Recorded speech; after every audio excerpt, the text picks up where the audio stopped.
جی میں ہوں Nadeem Siddiqui M7 city news کے ساتھ. اس وقت میں موجود ہوں سیوک سینٹر کے مین دفتر میں, جو کہ ہمارے ساتھ موجود ہے KDA DG general doctor Saif ur-Rehman صاحب. ان سے معلوم کریں گے کہ آیا کہ شہر کی ترقی و تعمیر کے لیے کیا کچھ اقدامات اٹھانے جا رہے ہیں. کیونکہ یہ سب کلفٹن کی جتنی بھی اسکیمز ہیں یہ سب کراچی ڈیولپمنٹ اتھارٹی کا کارنامہ ہے. تو ہم نے دیکھا کہ اسی کو پھر کاپی کیا گیا پورے پاکستان میں.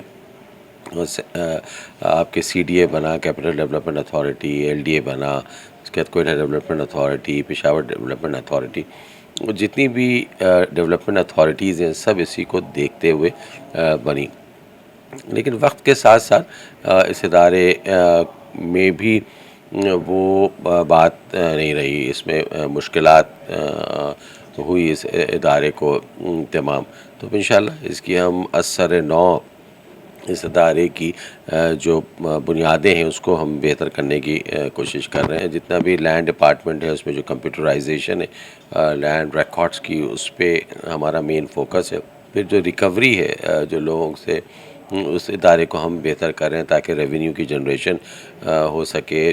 کمپیوٹرائزیشن ہمارا مین کام ہے یہاں پہ, تاکہ تمام ریکارڈ کمپیوٹرائزڈ ہو جائیں, کوئی چیز ہاتھ سے لکھی بھی نہ ہو, اور جو لوگوں کا آپس کا کانٹیکٹ ہوتا ہے وہ کم سے کم ہو.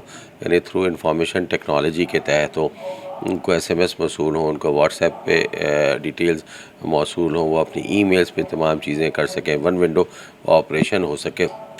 کراچی بیسیکلی ایک شہری علاقہ ہے. کراچی ڈیولپمنٹ اتھارٹی اس میں سب سے بڑا اسٹیک ہولڈر ہے. تمام لوگوں کی جو جائیدادیں ہیں, جو ان کی زمینیں, اس کے ہم کسٹوڈین ہیں.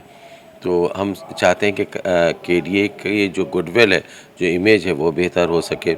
ادارہ ترقیات کے director general KDA doctor Saif ur-Rehman کا کہنا یہ ہے کہ جو بھی وقت ملا ہے, جس طرح سے ملا ہے, کیونکہ جس طرح سے کھوئی ہوئی ساکھ جو تھی KDA کی اس کو بحال کرنے کی ہم وقت کوشش کی جائے گی.